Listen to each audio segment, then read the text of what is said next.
I'm delighted to be here and have the opportunity to chat with you. A little bit of background about who I am and what my role has been in math education. I have my PhD in math ed. I'm in the School of Mathematical Sciences at ASU. And we have a pretty large research group that's been looking at issues of knowing and learning and issues of supporting teachers to stay in math and science instruction.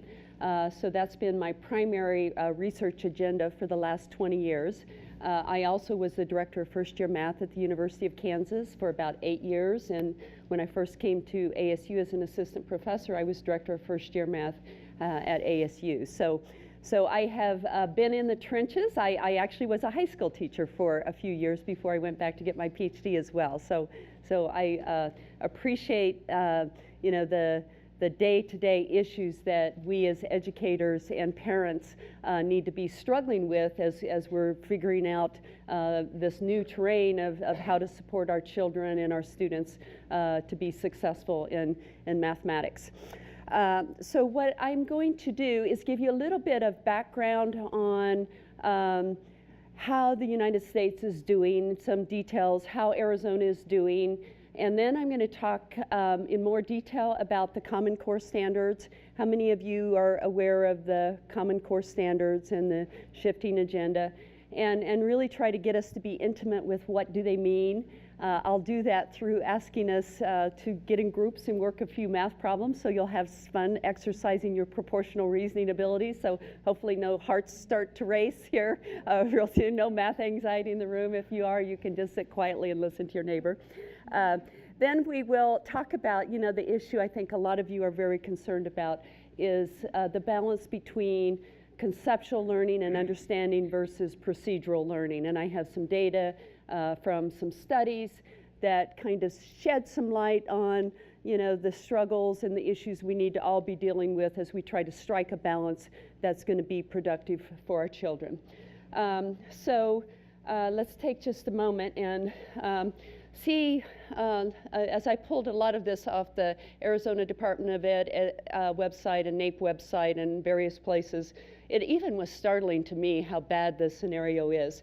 In the U.S., we have, of our college graduates, only 5.6% are earning STEM degrees. In contrast, Korea has 32.8%, China 46.7%. Is that surprising? That is really quite startling, what a low percentage. Another indicator that the United States has some problems is that on the International Program for International Student Assessment, which is one of the national report cards, we are 30th in the world behind the Czech Republic, Slovakia, Estonia, and so our students, and it is really comparing apples with apples. A lot of people say, well, they're, only their best students go on into math, and the people that do the comparisons have been very astute about really doing a fair comparison. So part of this, it tells you, and we'll talk about this more, is that even our best students are getting cheated. It's not just that we've got kids in inner cities and their parents aren't supportive like you are, but and one of the arguments I'm going to be making throughout my presentation that even our best students are not choosing to stay in STEM, and how is the Common Core going to fit into moving us in new directions. NAEP is commonly heard of as the National Report Card. Math in fourth grade, this was as recent as 2011. Only 7% of U.S. students tested advanced. In an eighth grade assessment, only 8%. So somehow we're not succeeding in supporting our students in reaching those advanced levels. More locally in Arizona, the picture is even more dismal.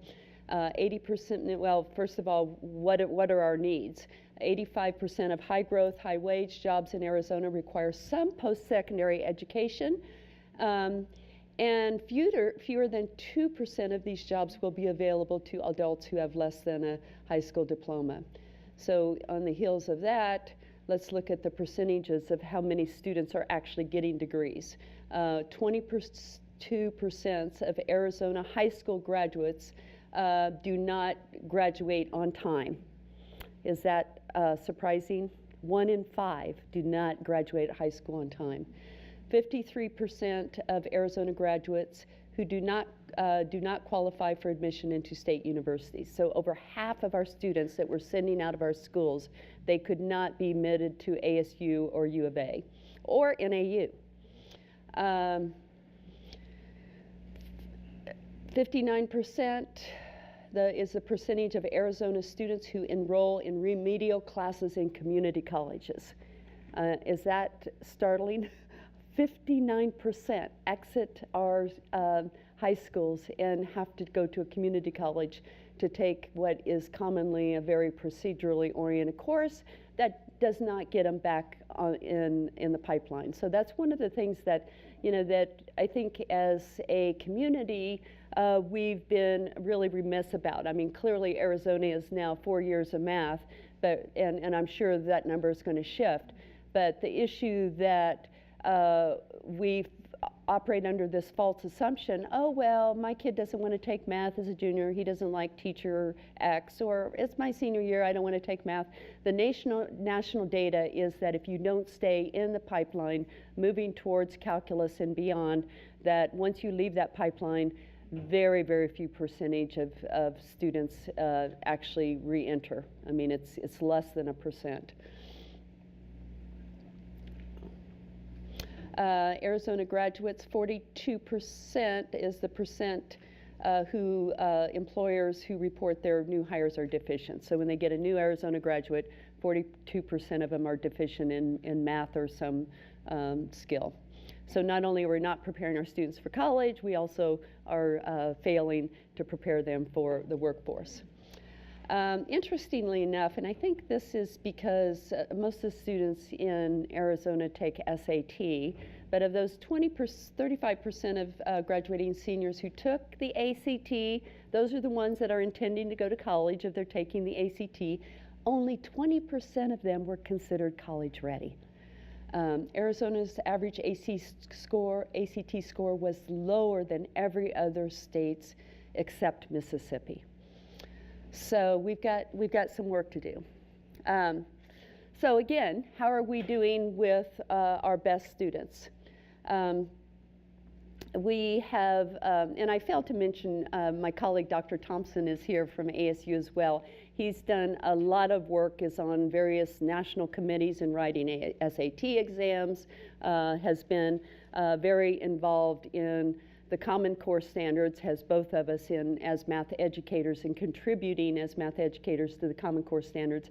He has, his expertise is more from K through end of calculus, and I haven't done so much in the kindergarten, first, second, and third grades in terms of my research, so I invited him to come along and maybe might have to help me field some questions later relative to the lower grades. So anyway, Dr. Thompson did a study at ASU about 7 or 8 years ago when our calculus was predominantly traditional, and we found that we were losing A students at the same rate we were losing C and D students. So, so one can't just point to the K through 12. There's a growing awareness across the nation from the national organizations, the Mathematical Association of America and other organizations, that our colleges, there's pockets of excellence, but by and large, the calculus sequence is you get kids that want to understand ideas, really want to stay in STEM.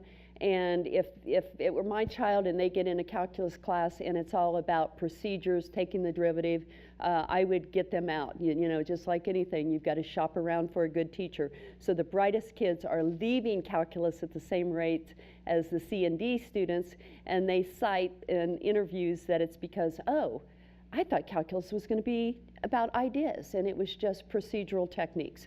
So we're hearing across the board that, the kids they don't like just to memorize. Kids want to think, so if there's one kind of reoccurring message of some of the data I'm going to be sharing with you is that we've been operating under this assumption that we're doing kids a favor by making learning math easy, by showing them steps to get the answers. And if you look at any group of literature from K through university level, that is not the case. I mean, it's disrespectful to kids, you know, and I can show you data right now of a project that I'm involved in where we're in Chandler High School, and it's Algebra 1, and it's, you know, most of the kids are free and reduced lunch, so it's a very different population than Hamilton High or the CATS program, but I'm so delighted to see that if the teachers ask more and the parents are behind this shift, it's amazing. These kids can think, they can reason, they can work word problems, and we as parents and educators have been cheating our kids out of the opportunity to develop their confidence in being able to reason and understand ideas. Okay, so what's the response? Well, you know, this data has been staring us in the face for, you know, 10 to 20 years that, you know, we're falling behind other nations. And so the National Governors Association and the state school supervisors got together and decided that we need national standards. I'm actually very encouraged because it is the first time in my lifetime, and probably the first time ever, that we've brought all the players in the community together. So the math educators wrote papers to the mathematicians were very involved, the policymakers, teachers at the table. So the Common Core standards represent a consensus of the lead thinkers in various populations. Were there some compromises in the final product? Of course, there always is. But from my perspective in looking at the math ed research literature, which has a lot to say about how kids learn and how to scaffold instruction so that it's meaningful and coherent, it's the first time I've seen standards that provide a framework that values conceptual thinking and values slowing down the pacing so that kids have a chance of understanding the ideas. So I will probably say this several times, and you know, there's a broad body of research that if the kids understand ideas well the first time they see them, they will retain them and understand how to apply them, much greater likelihood. Whereas if they're just flying by, they've got one day on common denominator, another day on percentages, you know, and you're just flying through the material, these very thick books, that the kids have no idea when to evoke a certain procedure, and because the procedure did not have meaning, the kid is very likely also to not even remember it, even if he or she worked pages of solve for X, factor this. So the Common Core is in 46 states have adopted the Common Core. So, you know, this isn't just an Arizona effort. This is here to stay. You know, and I had some parents at Red Mountain the other night and say, well, why don't we just go back to the old way it was done?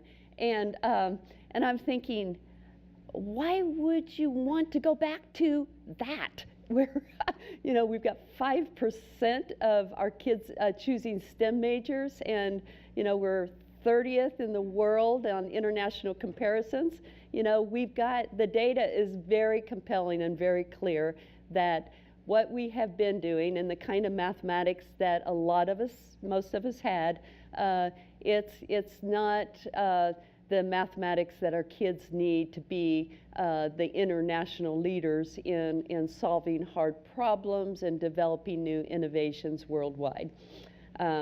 So the Common Core standards are here to stay. I mean, I think as all of us work together, the challenge is as parents and educators and administrators, it's the, you know, just like anything new, the devil is in the details. You know, the words on the page allow for excellence, but in terms of operationalizing the Common Core standards, the devil is in the details. So it's going to be, you know, there's a lot of unknowns right now in terms of how well school districts are going to step up to the plate and give the teachers the professional development.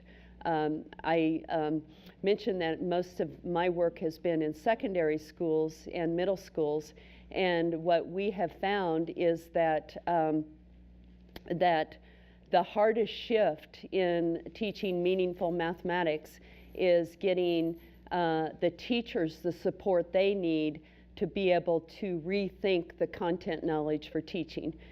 Because again, you look at, there's international comparison. Leaping Ma has a wonderful book out if you want to look at how elementary mathematics is taught in China. It gives wonderful examples of how to teach every key idea in elementary mathematics pretty conceptually. And anyway, one of the major results of the study was that Chinese teachers don't get more advanced education than American teachers, elementary teachers, but they learned how to reason proportionally in 5th grade when they were a 5th grader. So in contrast, we've got American teachers that we're all victims, essentially, of this system that has been teaching procedural math, you know, for 50 years. And we don't know what conceptual math looks like. And even universities around the nation, we have not been doing a good job of preparing teachers to teach meaningful and conceptual mathematics. So the kind of shifts that are being called for with the Common Core, it's not just, you know, fixing around the fringes and let's take the old textbooks and let's just supplement a little and let's throw in a few word problems. You know, and the good news is the researchers in math ed in the United States are actually the leaders in unpacking the scaffolding of how kids come to reason proportionally, how they come to understand constant rate of change, how they come to understand sine, function, and trig.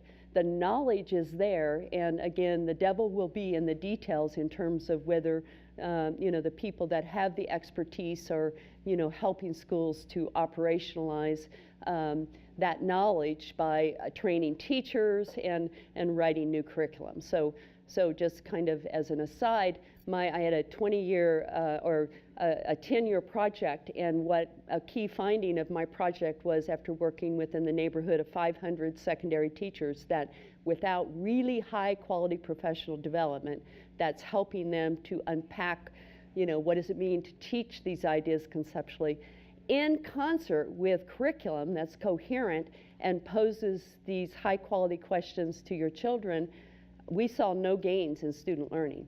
In the last 5 years, though, we've seen tremendous gains at Chandler High, Red Mountain, and our project is in all of Scottsdale. So I you know, share that with you because, you know, I feel fortunate that NSF hung in there with us. Our project got in the neighborhood of $15 to $20 million to stay focused on the research. And that research is being leveraged now at a national level, that, you know, there needs to be a very dramatic rethinking of the curriculum and very intense retraining of teachers.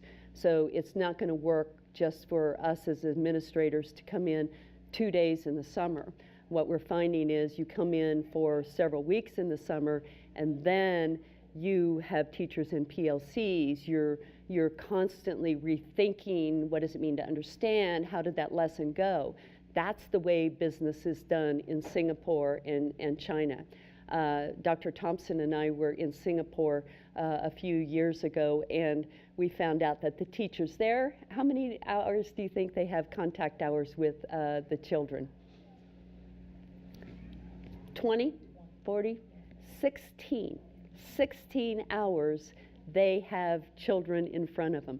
The rest of the week they're meeting in PLCs, they're revising their lessons, they're reflecting on how well their students came to understand the ideas. So it's a culture that really values the nurturing of the mind of the teacher.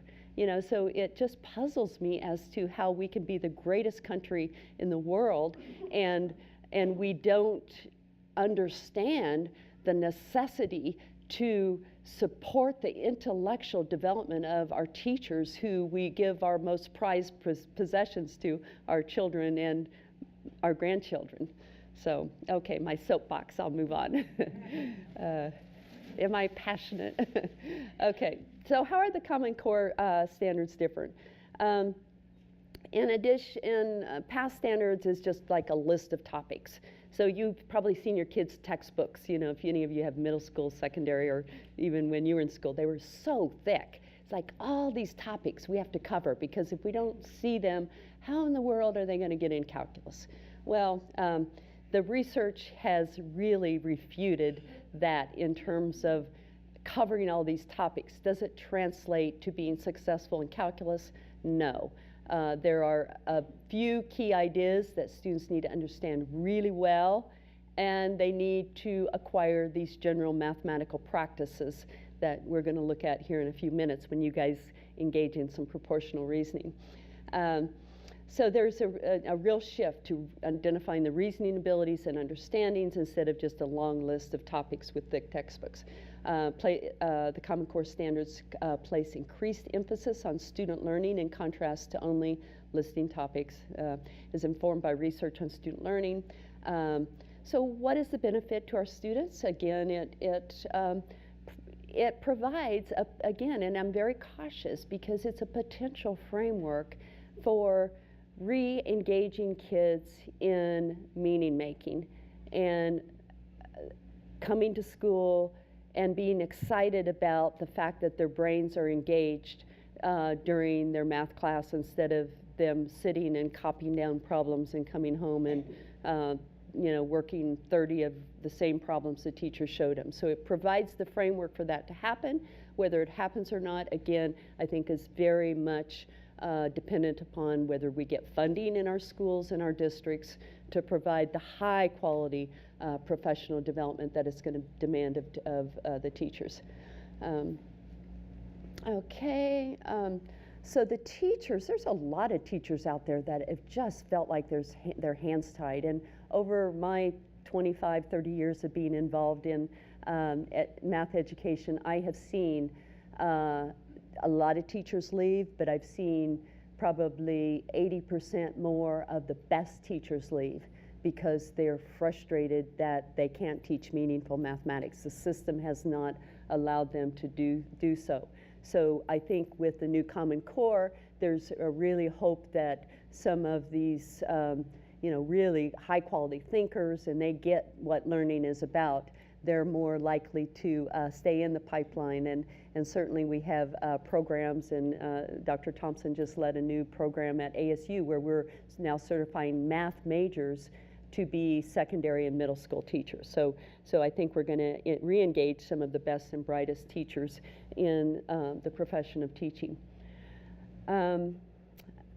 The standards give clear and consistent targets. There's been a problem with kids moving from one school district to the other. Standards have been so haphazard, not only from state to state, but even from school to school within a district.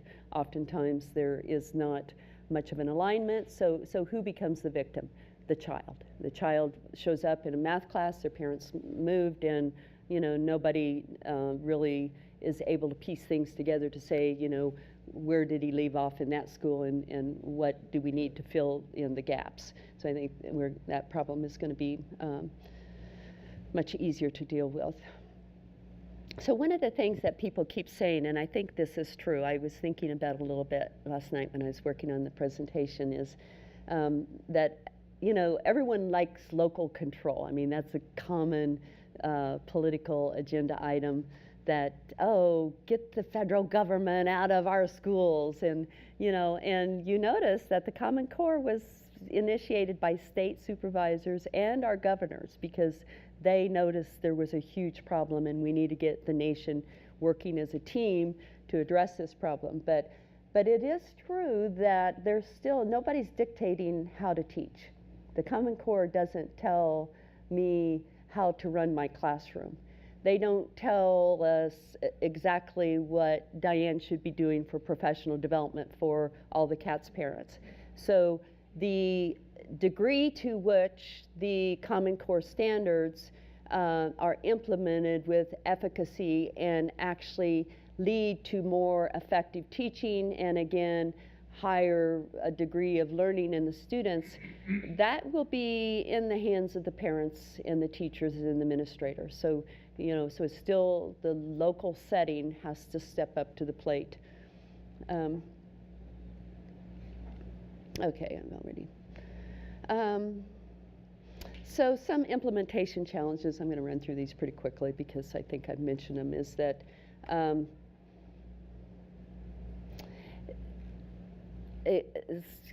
anyway, I don't want to go off on tangents too long, but I will talk a little bit about my project that I've had in Scottsdale, Mesa, and Chandler High. And teachers initially, as we're moving to the Common Core, I think the CATS program is an exception from what I've seen, but teachers are used to being the sage on the stage and having control, and kids expect them to know all the answers. So now all of a sudden you expect teachers to engage kids in really challenging problems where there's 5 different ways to work it, and some kid might come up with a way of thinking that never even occurred to the teacher, and the teacher has to be able to listen to that kid's thinking in the fly of teaching and really engage with that kid in a meaningful way. And that's what we're asking the teachers to do. So it elevates the level of their mathematical content knowledge for teaching dramatically. They can no longer just open the book, which 10 years ago, that's all I saw in Arizona secondary classrooms. Open the book, oh, I need to work those 4 problems, assign those problems, and I'm out of here. So teaching looks very different. A lot of times then the parents, and thank goodness it's a minority of parents, and I'm sure it would never be any of you all, they're like, why isn't the teacher teaching? I've heard that so many times in the last 5 years, and it's a very small minority. But sometimes it can be a very vocal minority that the teacher's job is to stand up there and show my kids how to work all the problems so they're prepared to do every homework problem. No, doing that is not going to translate to us creating novel thinkers that understands concepts, and kids can now evoke those concepts in the context of teaching. So teachers are asking more of kids, and it creates some more stress at home. But is that a good thing? Is anything worth working for or of value easy? I think if we all reflect that anything that we've excelled at and become the best at, there's some growing pains. And it's hard to get kids to turn their brains back on to meaning making when, their parents have this image, it's the teacher's job to show them, and, and then the kids like, why isn't the teacher teaching? And a lot of kids are very resistant to engaging in these challenging tasks.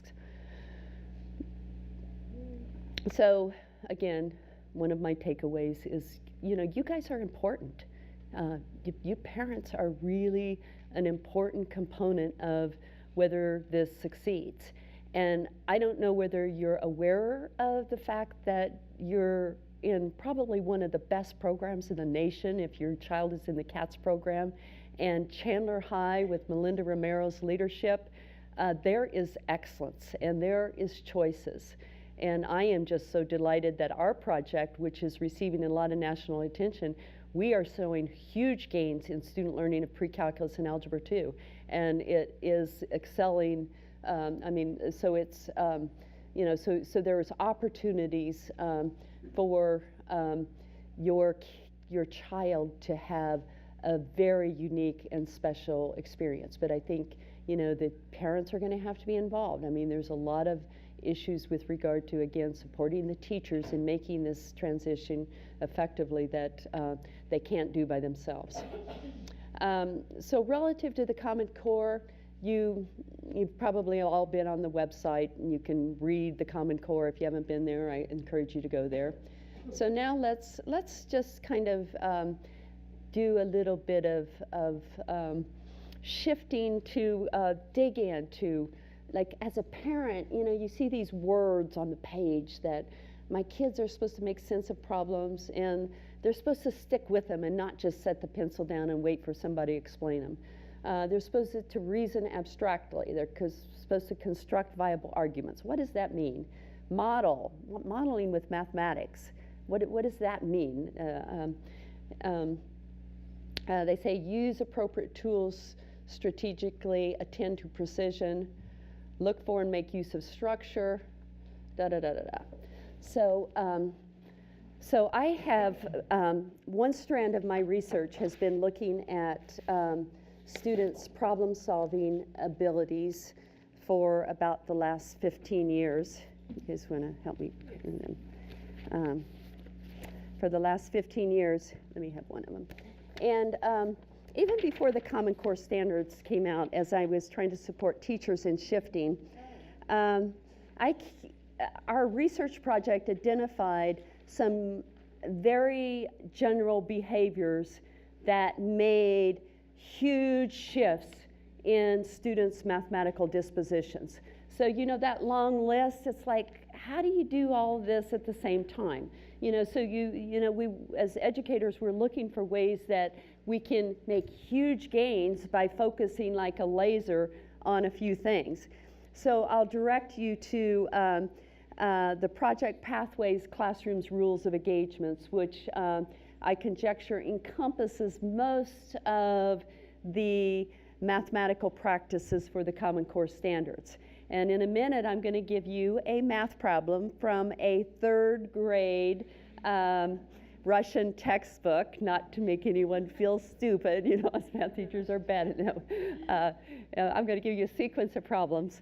And what I would like to do is make some headway in helping you understand these mathematical practices. And so I found that there's, again, some low-hanging fruit.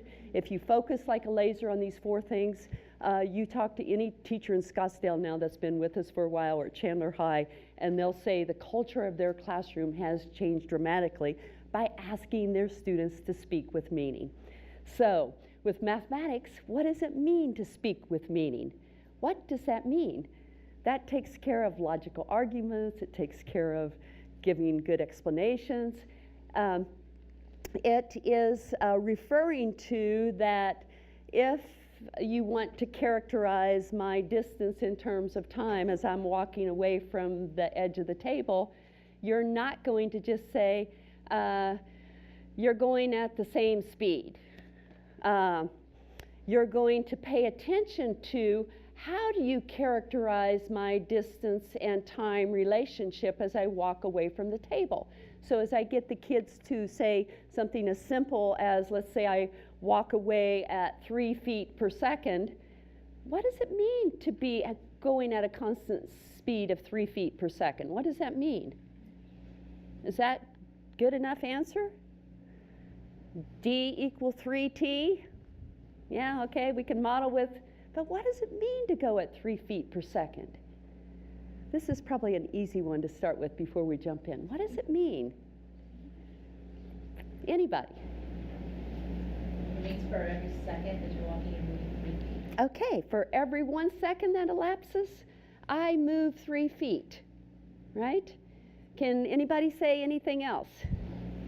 For every 1/3 of a second, you move 1 foot. Okay, for every 1/3 of a second, I walk 1/3 of 3 feet, right? What kind of reasoning is that? Proportional reasoning, all right.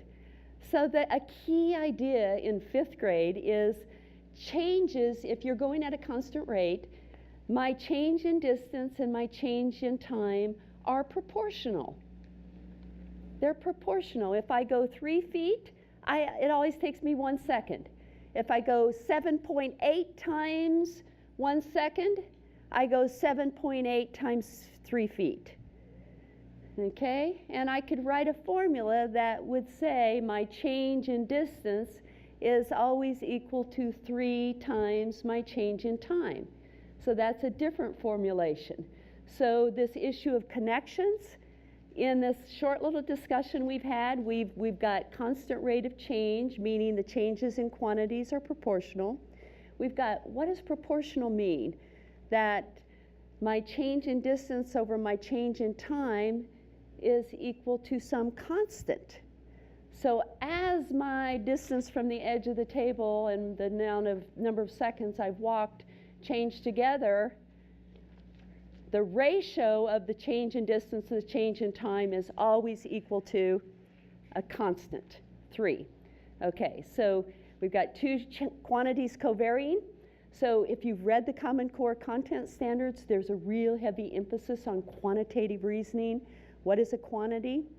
And if you look at from 3rd grade, well, even Savannah in 2nd grade, they're identifying quantities and varying quantities. So before we launch into the problem, what is a quantity? When I write a formula, what am I relating? Pardon? If I write a formula, distance equal 3 times the time, and this speaking with meaning, when I say distance, as a teacher, am I going to let students just say distance equal 3t? No. Is it the distance since I started driving from my home?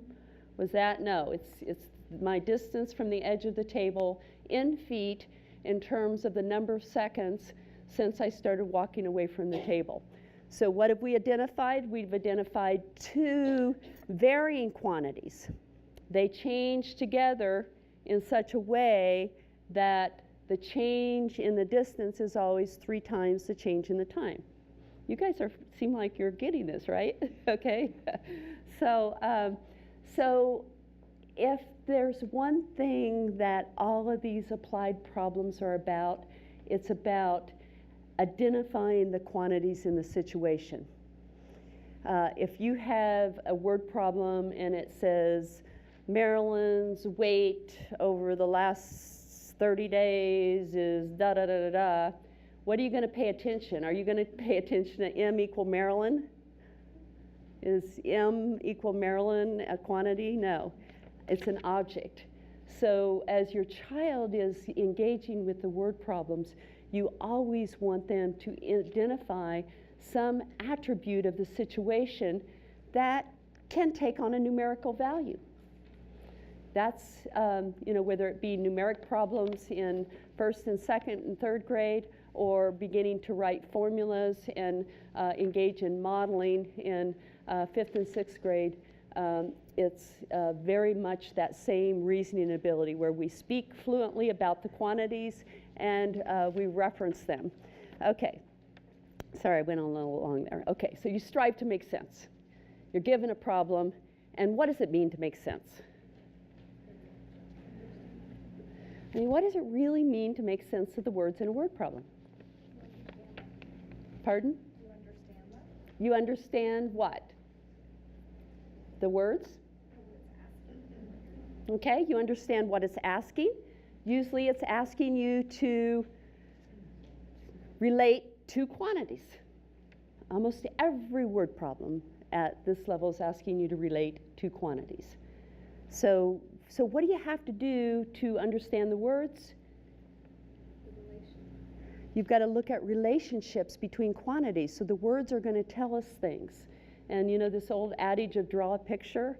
I mean, and not just draw a meaningless picture, but when your kids draw a rectangle and they start to label the dimensions, part of that process of labeling and representing what the words say is a necessary process of the meaning making that is needed for the kids to conceptualize the situation.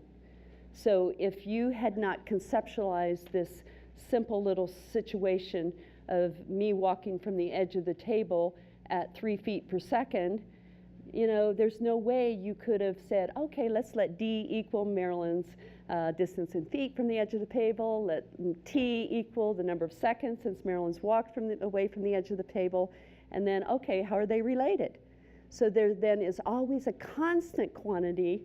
The 3 feet per second is the constant quantity that tells me how T and D, I use that to say D is 3 times T, right? So the nice thing is that this little simple example is a way of thinking that transcends from kindergarten through undergraduate mathematics. You know, this meaning making and conceptualizing the situation. So anyway, what I'm going to ask you to do is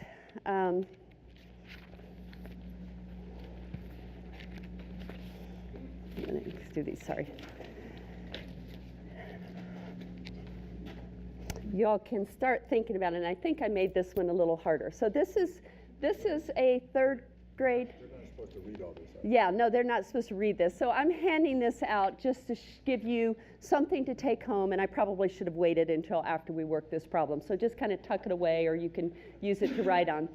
So we're going to start with just a sequence of problems that we can engage with and identify what understandings your child needs to respond to this. And so as you're talking with the person beside you, I would like you to speak with meaning. I would like you to persist in making sense.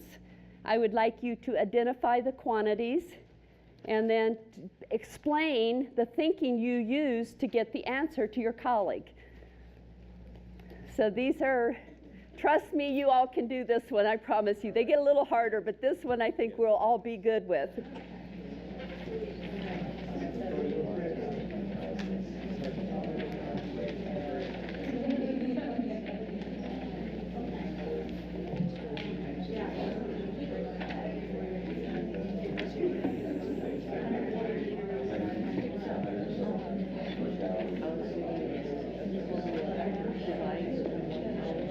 How do you know it was 35 the first hour? What was your thinking? You're just telling me the answer.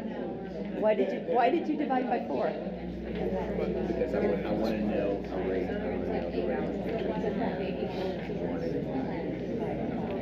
Okay. Can you think about another way to do it? How many other ways can you get the answer?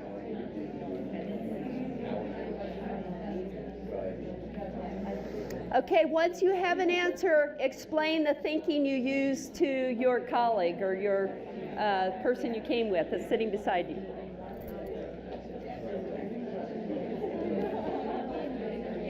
Okay, no pencil, so it makes it kind of hard. You got your calculator, go. Okay, let's go ahead. I'm hearing some very different approaches. Let me hear from someone I haven't talked to right here, this group here.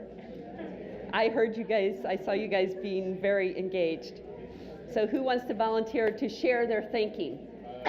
We did 2 approaches. The first approach was... What's your name? My name's Michael. Michael's got the floor, everyone. So let's listen to Michael's thinking and let's compare how Michael's thinking compares with your own thinking. My first approach was to unitize the length of time, or the length of the trench that the machine could excavate in 1 hour, so that I can then apply that to whatever length of trench was required. Okay. So I figured out that the machine does 35 meters in 1 hour.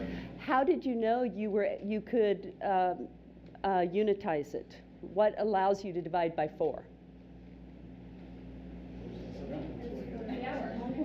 What is the underlying assumption that you have to see in the problem that allows you to recognize that you can take 1/4 of an hour? The same rate. Okay, so again, connection to constant rate of change. So the changes in the 2 quantities are proportional. So if you take 1/4 of 4 hours, you can take 1/4 of 140 meters. Okay, so then how did you get the 500 meters? Well, before we get to that... Okay. Sorry. I unitized the 4 hours down to 1 hour so I could figure out how many meters per hour the machine could do, so that I could solve a 210-meter trench. But when I got to the 280-meter trench, I noticed that 280 was half of 140, so then I used proportional reasoning with 4 hours and 8 hours for that. Yeah. And then with the 500, since it was not an easy multiple of 35, then I went to the unitized again and divided 35 into 500. And then... So how did you know you could divide 35 into 500? What was the thinking behind that? Well, again, it's the same rate. You can use same that rate. approach to... So 35-meter trench, you could do in 1 hour. So how many groups of 35 are in 500? Okay? Okay, excellent. Nice job, Michael. Any other, did anybody do it a different way? Right here.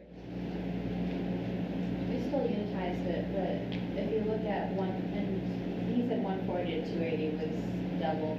Well, 140 to 210 or 210 to 280, the difference is only 70. If you know 35 just for an hour, 35 and 35 is 70, so you can just add that 2-hour increment into time. So you go from 4 to 6, 6 to 8. Okay. But as a side note, for a gifted kid, sometimes they're going to look at that first sentence and say, in 4 hours, the machine excavated a 140-meter trench. And the first thing that goes in their head is, well, maybe the machine broke down. Or maybe the person was on a concrete. So they don't always make the connection that it's going to be something that's constant, that it's running that entire time. Because they've already made about a gazillion other possible connections with the one sentence alone. That's a fair statement. But I think because the problem did say At the- same rate, they Yeah. have to learn that it's not allowed. Yeah, so what does that mean? That, pardon? It's saying the same rate, but it doesn't mean that the first sentence was an equal rate across it. Yeah, and the first sentence might be open and you're pondering and you haven't made a decision. Dr. Thompson. So one of the opportunities that a problem like this poses, presents for the teacher, is that when a child does say, well, the machine might have broken down, that provides an opportunity to talk about the difference between a model and a description of reality, which is a hugely important distinction in mathematics. And so we say, okay, well, it might have broken down. We don't know. But we can still make a model and state our assumptions, just as this gentleman did when he said, I'm assuming that it moved at a constant rate. Yeah, and again, one of the practices is learning how to use mathematics to give a model of a situation, and not always is the model exactly a cloning reality. It just allows us to give an approximation or an estimation, and as engineers, you're always making assumptions. You make assumptions so that you can move forward and work the problem. But, it's a great conversation to have. So how does this third grade problem connect to Algebra 1? You guys have all had Algebra 1. So do we have, how many people see that we're developing a meaning for what? A meaning for what? Okay, unknowns, variables, okay. We also, I forgot to ask you the most important question I would ask of my pre-calculus kids, which my pre-calculus kids, by the way, come in and can't do probably the last problem, about half of them, believe it or not. But what two quantities are varying in the situation? You guys quite naturally gravitated to them, but that was the first necessary thing. What were the two quantities? What distance, what time? The number of hours the machine is running and the number of meters it has. Excellent. And do you hear the difference between, if you say distance and time, you've got a kid here that really hasn't yet conceptualized, and if we start speaking about just labels without being very specific about what quantities we're relating, as parents when you're working with your kids, that's not helping them to build that mental model of the situation. So how many of you could have done this problem in third grade? Okay, good. So here is a problem that I've used for 10 years. I've got 40 universities that have given this problem to students at the beginning of pre-calculus. I can't remember how many tens and thousands of students, and only 22% of pre-calculus students selected the correct answer at the end of a pre-calculus course where they used the standard middle-of-the-road traditional book. And it's exactly the problem that you all just worked. If you want to take a minute and read it. And now, as I am not going to go into a lot of details about our project, but we've had 7 or 8 dissertations and a lot of research that was groundbreaking research of Dr. Thompson's about proportional reasoning to scaffold our instruction and refine it over 5 to 7 iterations. And at this point, with the Pathways curriculum at ASU, we have 78% of pre-calculus students being able to reason proportionally by the end of the semester. Yes? This might be a little outside the scope here, but just looking at the last column, which talked about excavation machines, and looking a little bit at what this Russian third grade class that talks about trains and boats, and then even the problem up there that talks about cylinders, which aren't the most exciting thing on earth.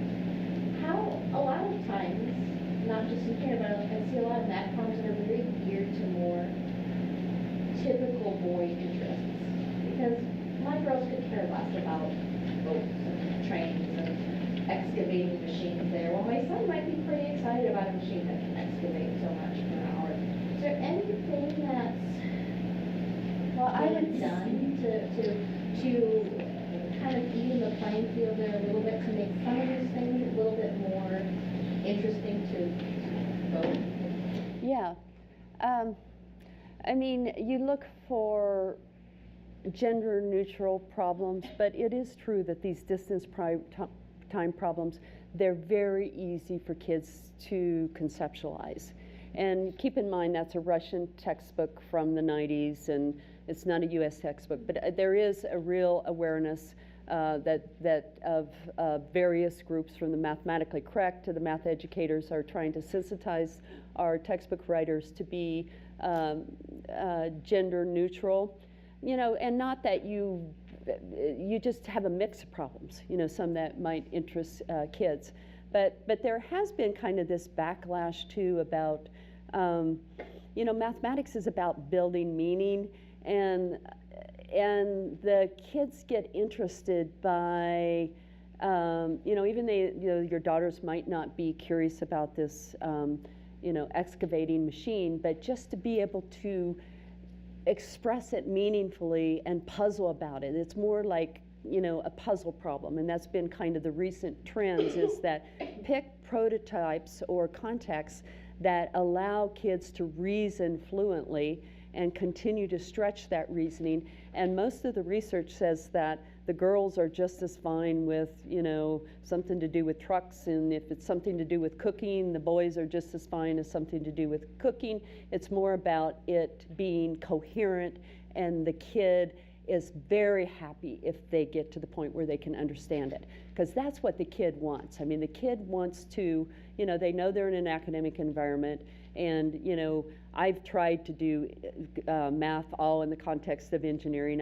I've connected with science, and I've been down that road multiple times in my career, and I haven't seen that it makes any difference relative to people's motivation to learn. Once in a while, it's kind of cool to see how mathematics, you know, and biology, we have a lot of biology problems in our curriculum, and engineering as it makes sense, but I think, you know, absolutely it shouldn't be all kind of things boys traditionally like more. It's very consistent with the Common Core that it's about building meaning. And, you know, if you want your child to do a bunch of long division problems, do it when they're doing word problems, you know. And I forget, I mean, I'm in the math world my entire life, and I'll go away from not having taught calculus, and I'll forget some, you know, some procedure or some fact, or, you know, and I can reconstruct it. You know, and I have kids in my pre-calculus class, they go into calculus, and they've got holes in their procedural knowledge, but I can deal with the holes in their procedural knowledge. If they can think and reason and make meaning and understand the concepts, then okay, you know, even like the distributive property, which we're going to look at one, you've got 5 times the quantity 2 minus 3x. You teach that meaningfully, and the students will remember it. So anyway, let me move on. All good questions. So this is what proportional reasoning used to look like for us. And many classrooms and secondary teachers, I would ask them, what is proportional reasoning? It's cross multiply. Okay. In contrast, I was doing a presentation at SAT Scottsdale last year, and these parents were wanting to beat up on me about all their kids were going to go to MIT and Harvard, and and by gosh, they better get the highest score on the SAT. And so I took the SAT exam that afternoon, a practice exam, and pulled this problem off. And if this kid has not learned to reason, is that going to get him the answer to the SAT question? No. The problems that we've been talking about are building these ways of thinking that proportional reasoning, what is it about? They start to emerge, as two quantities change together, the number of votes Perez and Garcia get it's going to be in a constant ratio of 5-3. Now that you guys all know how to reason proportionally, let me give you about 30 seconds and see if you can apply your knowledge in a novel context.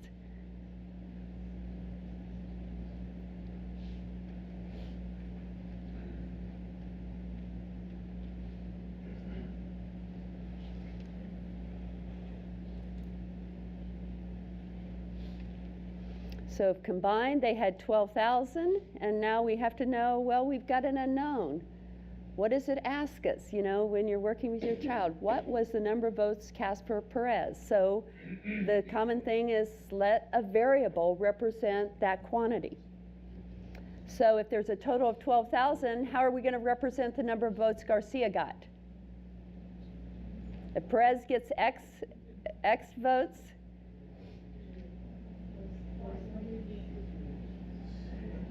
if one child has 5 jelly beans and there's a total of 17 jelly beans, how are you going to find how many jelly beans the other child gets?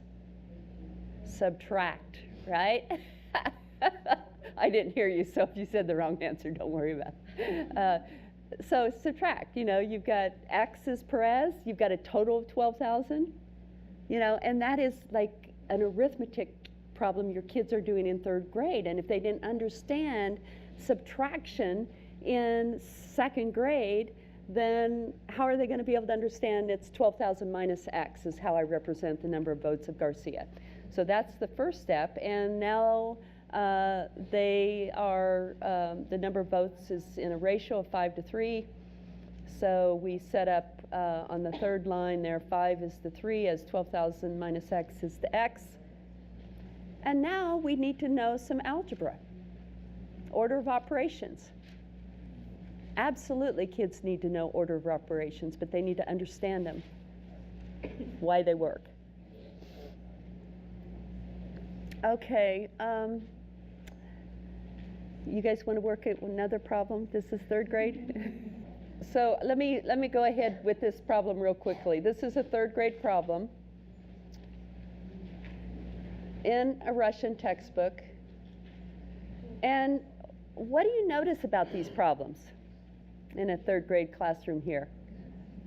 Much more advanced. And then as somebody that's thought hard about what it means to understand algebra through calculus, they're laying the conceptual seeds for writing meaningful expressions, for identifying quantities, for understanding division, for understanding subtraction, and understanding these, and again, back to the Common Core, this issue of sense making.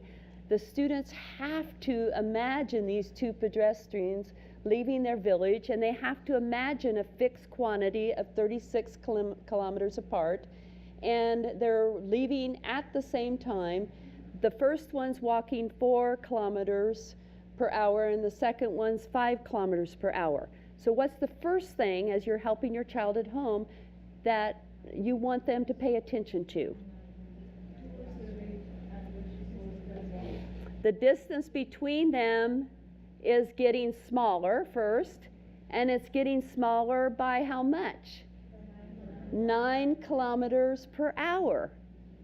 And if I want to have a fixed quantity minus some quantity that's varying, and what am I trying to represent? That kid has to think about I'm representing the distance.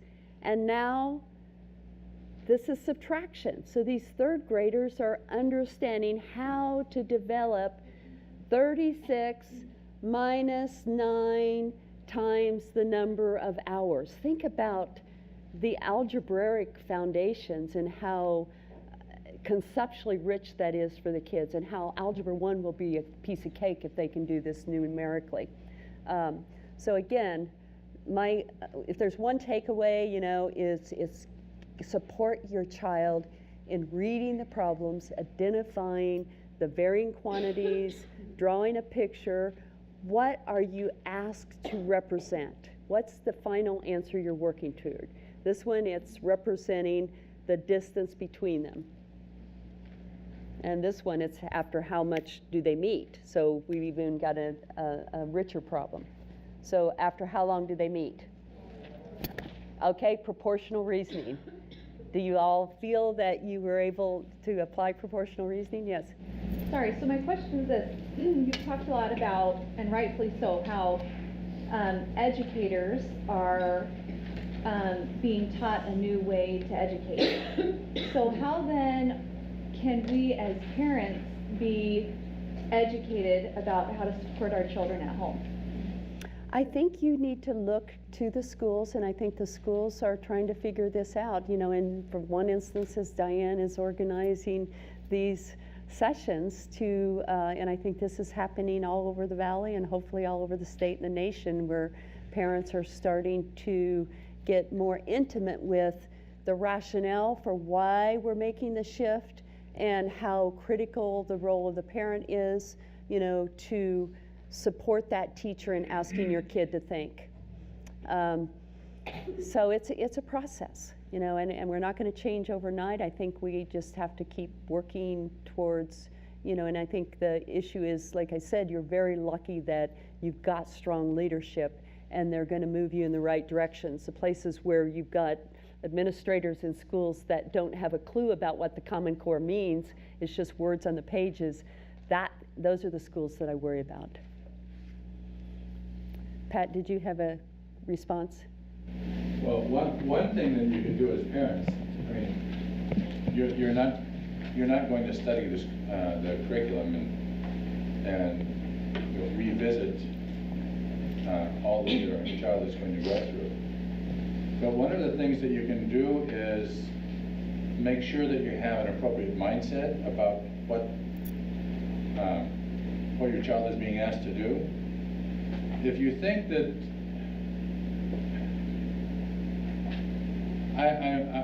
I'm speaking from experience here. Well, many times I've seen parents think that they're supposed to be able to show the child what to do. And they don't recognize the problem. They've never seen a problem like this. They don't know what to do. So frustration sets in very naturally because they can't show them what to do. And they think they're supposed to. Well, that's actually a counterproductive attitude, and it creates a problem.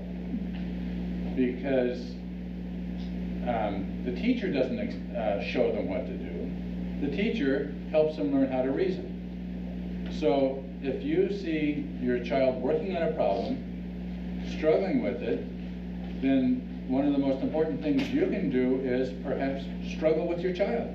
Try to make sense of the problem, try to reason your way through it. If it contains words that you're unfamiliar with, then find out the meanings of the words, just like you would do in any, in your own work. Where if you come across a word or a phrase that's not familiar to you, you try to find out what it means, and then go from there. So that I would say that the main thing is approach your child's work with a very open attitude that what you're trying to do is help your child learn to reason, learn to be self-sufficient, learn to be resourceful in their own thinking. Other questions?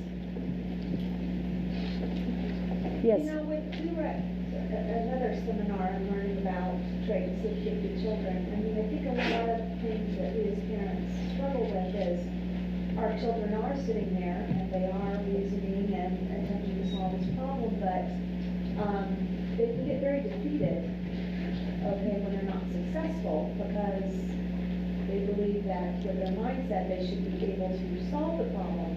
And I think as parents, we struggle with how much time do we allow them to explore and reason and find the answers to these problems without them getting, so defeated that,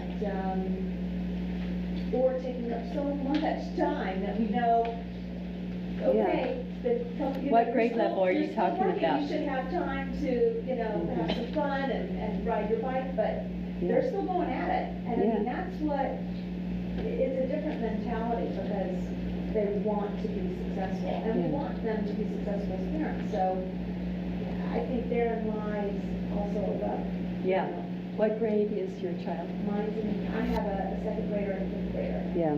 2 girls, and they're doing very, very well, but, now learning about traits of gifted children, I also see them, not want to give up, but we've also been told that when a gifted child shuts down, they're not going to be able to necessarily get to the answer, and that's what you're trying to alleviate, that frustration that comes with not being able to reason and understand relationships, because with these work problems, a lot of tricks, and you want them to read the problem and really understand what they're asking, but they're so geared to just finding the answer that sometimes you're losing the fact that it's a work problem geared at trying to. Yeah.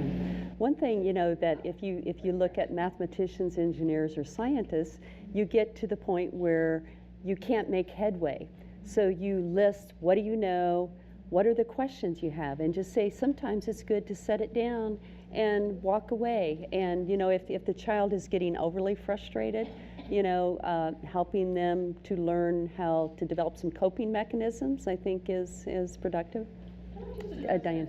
Mm-hmm. Yeah, I think too, we talk a lot about these gifted traits that your children all have, and while they're all very true, we also don't want them to be an excuse, so if it's, I know Tammy, you pointed out, sometimes they'll just get intrigued by the first sentence of the problem, and well, maybe the machine broke down, and that's true. I mean, I've seen that happen a lot, and we're doing a disservice if we let them have that, well, it's because you're gifted.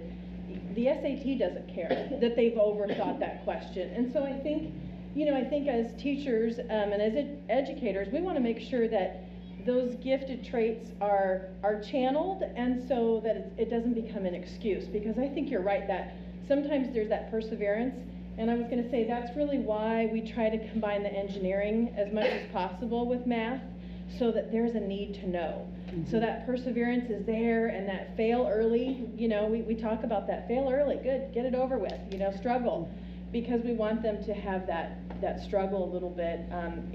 It's not a good thing to not have any struggle until college, and I bet you could certainly confirm that as well. We want to make sure they sweat and struggle before college. That's our job. But again, we don't want those traits to be an excuse or a crutch. Yeah. So, what do you all consider to be working a long time on a project? 3 hours. That's pretty persistent. That is a long time, but what's the dividing line? What's the dividing line between a routine problem and a problem that takes a long time? Well, I think it depends somewhat on context. If there's one problem to figure out for the assignment, that's different than if they have 20 of them. Mm-hmm. If you see that your child has 20 problems and they've spent 20 minutes working on one, you know that they're not at a pace where they can reasonably get through the assigned Well, work. that's a good point, yes. I think also the challenge for mine anyway is when he doesn't know what to do next to get the answer. So Yeah. if he's progressing through a problem, then he can go as long as it takes him to get to a solution. Right, but if he hits a But when roadblock. he gets stumped, and he doesn't know what to do. So I like some of Dr. Carlson's suggestions about how we can bring them along. We don't have to know the answer, but we can struggle along with them to identify what do we know and what do we need to know in order to move forward. But one thing I find is the way we learn versus the way you guys teach. So unless we are educated in that way or we know, and sometimes these sheets or the way they are taught in school doesn't come back home. So we try to reason it out in a different way versus they have a different way of doing it. It's not right is what they come back and say, this is not how we know it, you know? So how do we make that in sync? That's another question I had. I think that shift away from it's about answer getting to it's about ways of thinking, and there's multiple ways to think about the problems, is most productive. But according to them, what the teacher taught the way is the right way, you know?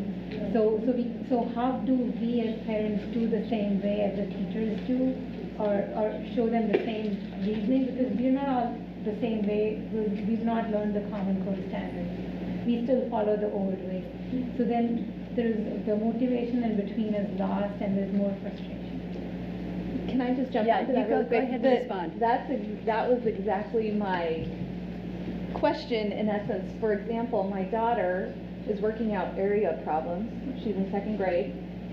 And I'm thinking, great, length times width. That's, easy. But the problem is they haven't learned their multiplication tables yet. Right? And I talked with their teacher, and that's something that's going to be covered at the end of the year. Yet they're working out complex multiplication problems. They're going into division without a clear understanding of, multiplication tables, which I understand they're teaching different strategies. I talked to a teacher about they're figuring out different strategies to understand. Well, see this, this going too fast to memorizing.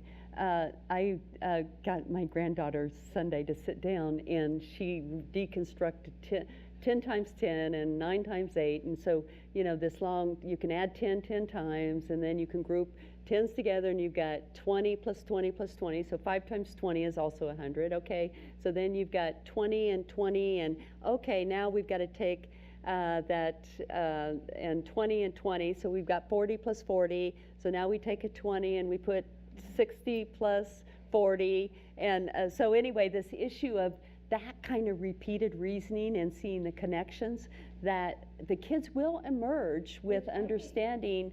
They'll emerge getting the fluency with their multiplication tables. And I think it's a phenomenal way. I think it's brilliant, the ideas behind it, but like this mom said, the problem is we as parents, I think, and I guess it'll be a learning curve, but we as parents are coming back with, the old way of learning. Yeah, no, it's going to be hard because it is part of that cultural shift that, and we can see that this just getting answers that are meaningless, it doesn't translate to success for kids. So I think we're going to have to all step back and rethink, well, does it matter that my kids can memorize the multiplication tables in 2nd grade or 3rd grade, and is it okay that it takes them till 4th grade? And they will get it with the kinds of reasoning they're getting. But, if you rush too quickly, then they're cheated out of all this deconstruction of numbers and seeing the various ways you can represent numbers. I've got a bunch of questions, so let me move quickly right here and then over here. I just wanted to address both of those questions.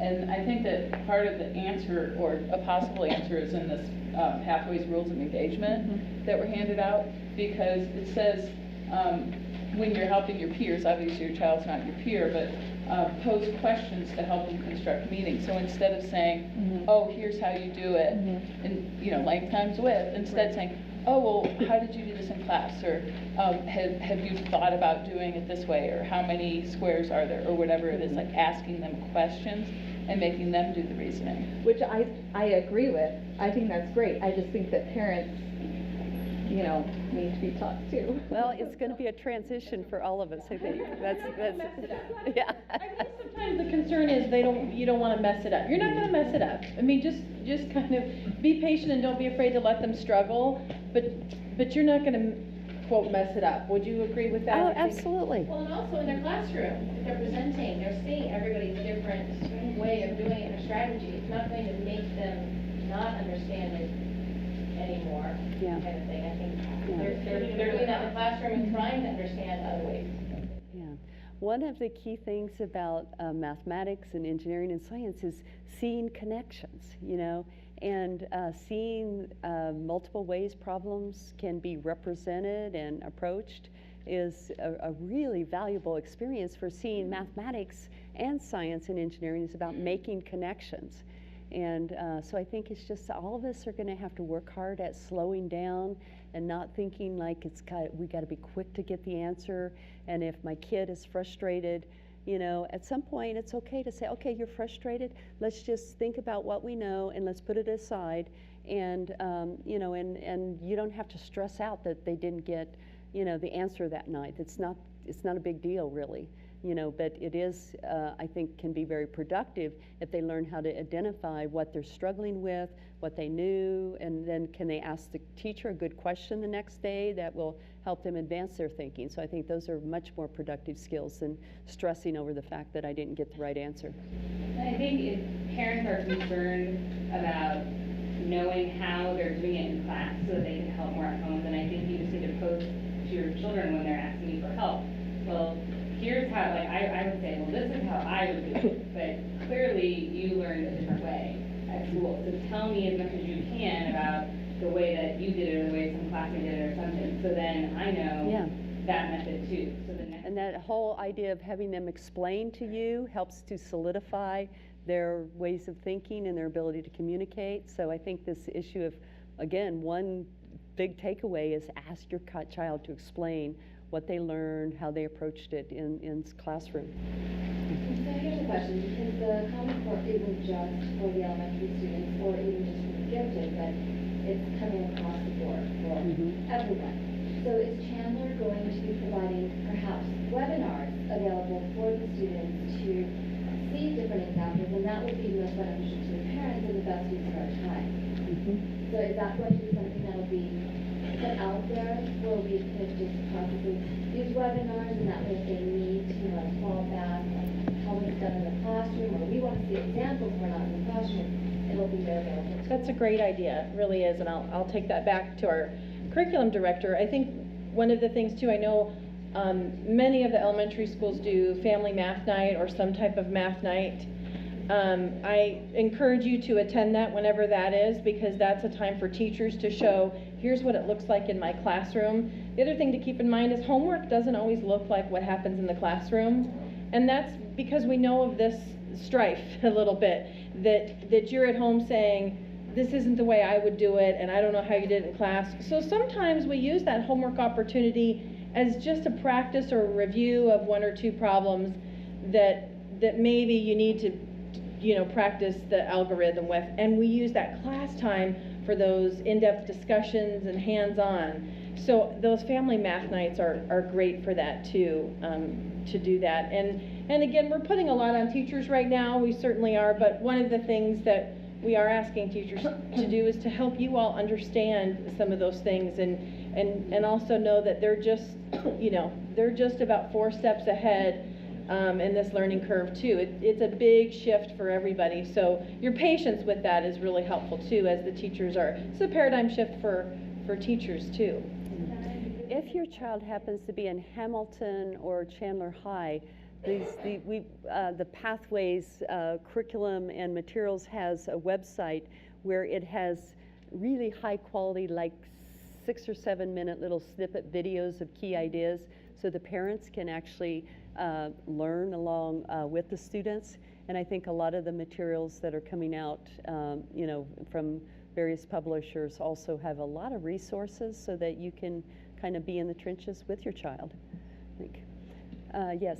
That brings up a point with the founder of something like the Khan Academy, where they're flipping the classroom, where the instruction is via video, and then it makes better use of classroom time, where they're, you know, investigating the problem more in depth, using, you know, the classroom time, and having instruction at home where parents can participate as well. Right. And having discussion time within the classroom. Is that something that, you know? Yeah, I mean, the Khan Academy, it's serving a purpose. As I look at their videos, to me, they're more about answer getting. and it's not so much about understanding. You know, they do make some nice representational connections, but it's a fall very short of what's we're being asked for to make this dramatic shift. It's more about easing kids' anxieties at home, and they get stuck. And you know, to say don't go there, I would never tell a kid not to go there, but it's not going to achieve the deep understanding, you know, that is going to allow your child to be successful. Okay, one more question, and then I think we'll look at one example and we'll wrap up. So one of the items that you've mentioned from the beginning through the end here has to do with the teacher training. And one of my experiences in the last couple of years, we had a very strong math teacher, very strong in math, who, when we would give one or two problems, and we tell the parents, it's okay if your child doesn't understand it, it's okay if you don't understand it. Have your child work, have them struggle, and the next day we're going to come back in class and discuss it and see what different ways they have for solving the problem, which took the pressure off the parents. But what it goes back to was that teacher training. She had that level of training to be able to do that and to be able to go in there and have them try to solve those problems with different ways and create that environment so they could explore that. But a lot of elementary school teachers, and not just in the district, but outside the district, they don't have that level of deep training. So how are we getting those teachers trained? Because I mean, we're hearing a lot about parents not knowing how to do it, but if the teachers don't have that level of training. This is one of the details that I worry about, and I hope school districts and the federal government steps up to the plate with funding as they've promised, because this is where, you know, there has to be funding to support the teachers to participate as professionals in this training. And, you know, and it, like I said, it is hard work. I will stand behind any teacher that's been in our project. That first year where you're trying to teach, you know, every class conceptually, and you're rethinking the mathematics, and, you know, and there's more grading as well. The parents need the support or the teachers need the support of the administrators, you know, and none of us want our own child to be the one that's the guinea pig when the teacher's kind of stumbling through for the first time. So I think the more, what we've learned in our project, the more the teacher is supported in the summertime before they start to use the curriculum and have ongoing PLCs, the much more effective they are in making that shift the first year effectively.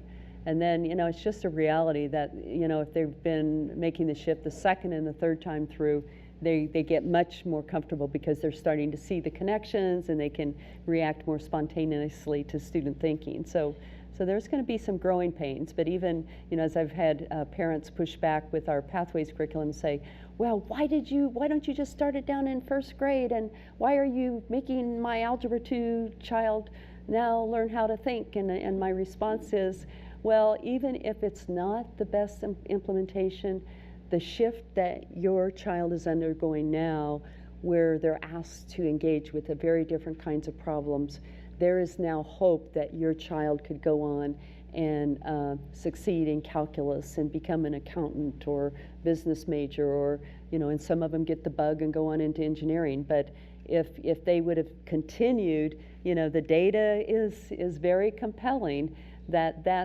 same old stuff, you know, in taking Algebra 2 as a junior in high school, you're probably going to have a child that you're going to be squeaking by getting through one math class to get your math requirement in college, one or two math classes. So, but we've seen, you know, we have 1,200 students taking pre-calculus with Pathways Pre-Calculus this spring.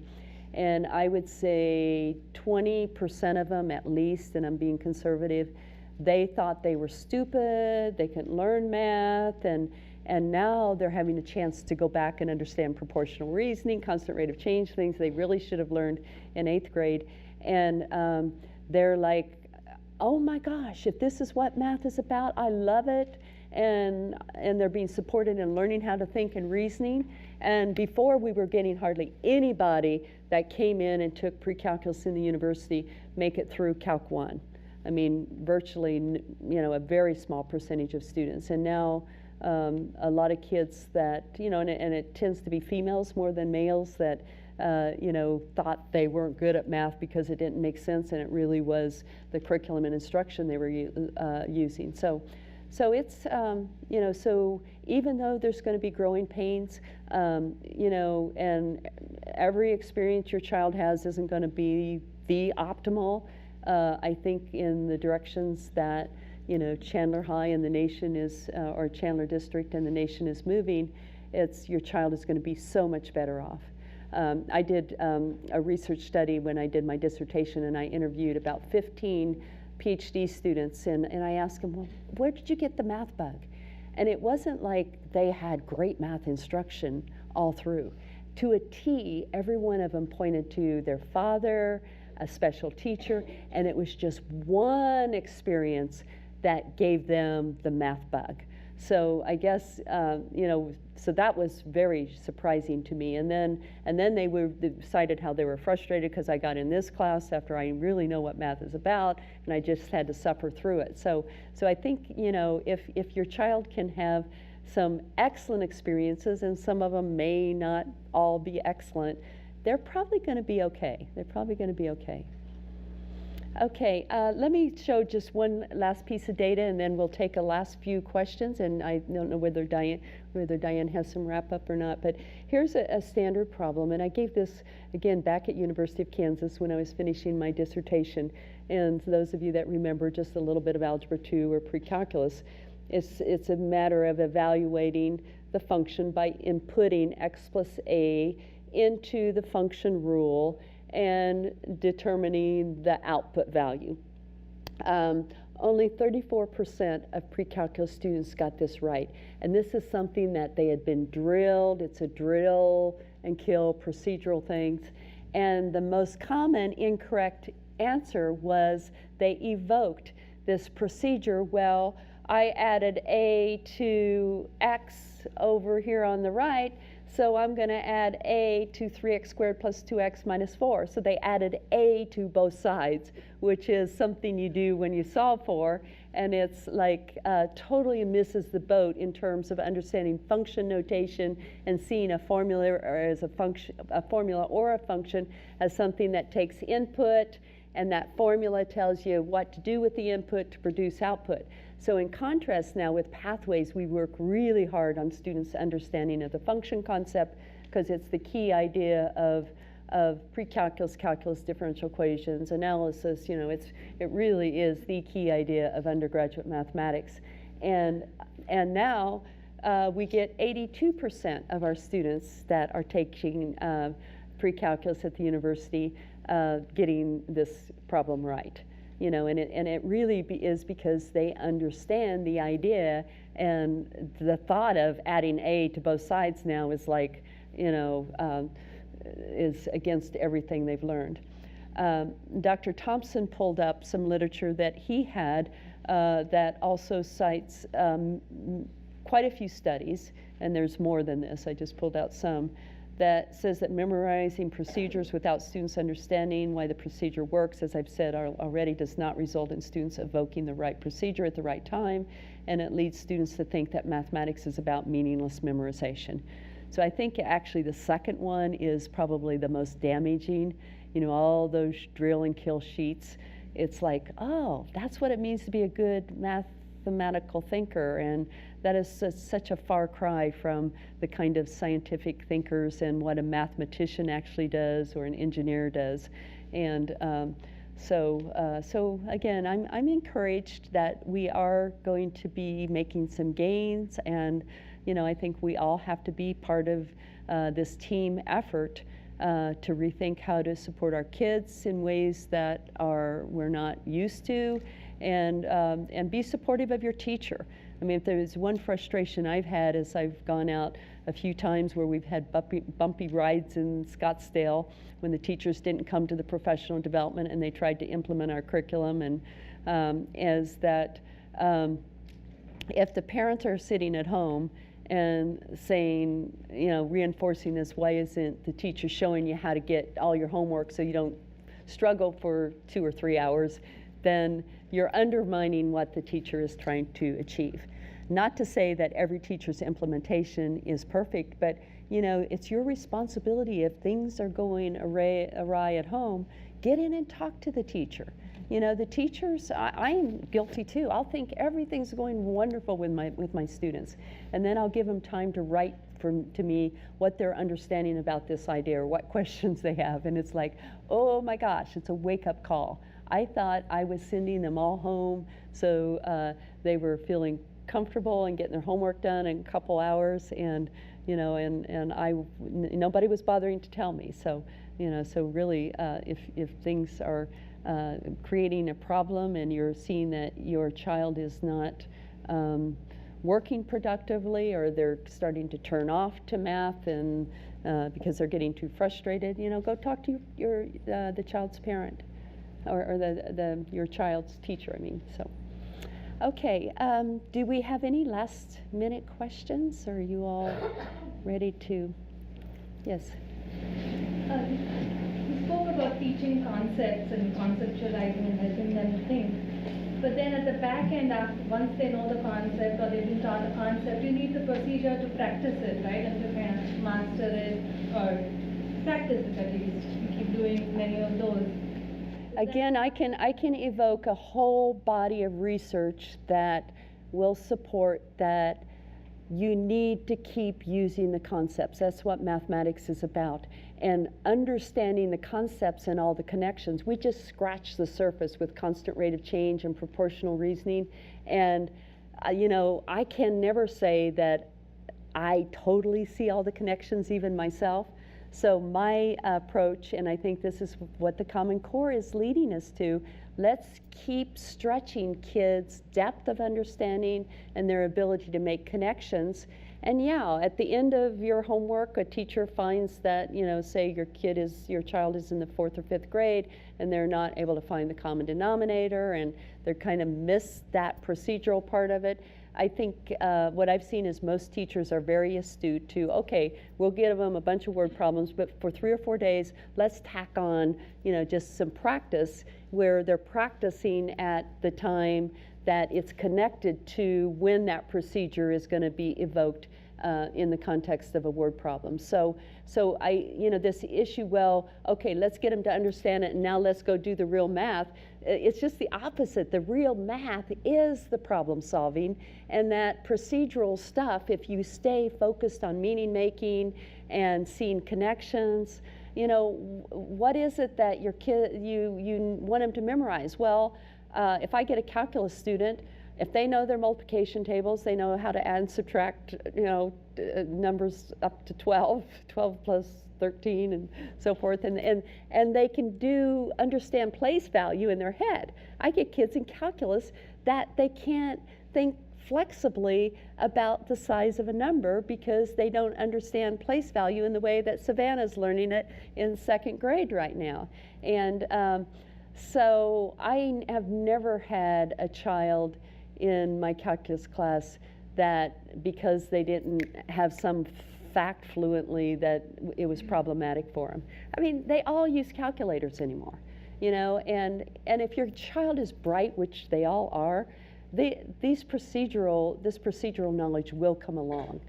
And to start focusing like that, it really goes against what I've seen, and I almost, with my own granddaughter, made this mistake. I wanted her to get fluent. We all have this attitude that, you know, you want them to be able to answer these questions fast, and she was like, I don't want to do math with Mimi anymore, you know. It's like, so I just kind of backed off, and then last Sunday she came and she wanted to explain how she could multiply, and then I asked her, well, can you write the word problem that will show how to multiply? And she wrote 3 word problems.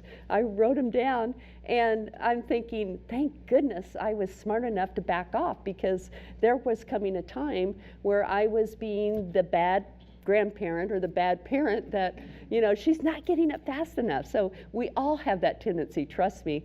And I did back off, and you know, you don't want your child to start hating math, you know, and if you get overbearing and start this drill and kill, and you know, it's not going to affect their mathematical abilities in the long run to get upset because they're not real fluent with some part of the times tables when you think they should be.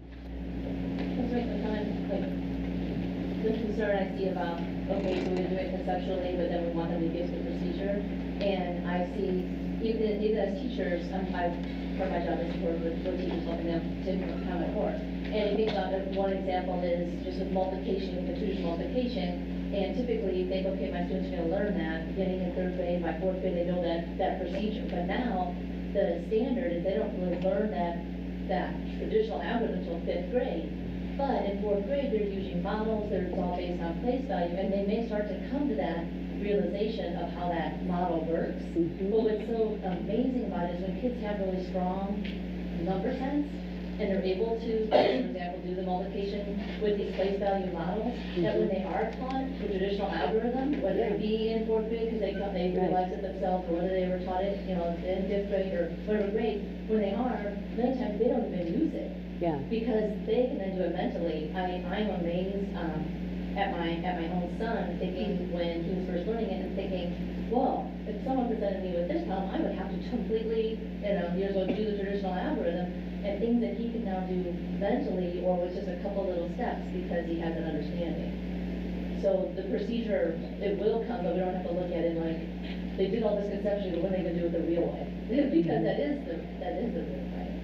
Yeah, no, I think that's a wonderful note to end on, unless we have one more question. Okay. So is the AIMS testing going to be modified to reflect what they know through Common Core versus? The AIMS test is being phased out, and by next year, all grades will be taking the Common Core. And I didn't mention this, go on to PARCC. Do you remember what it stands for?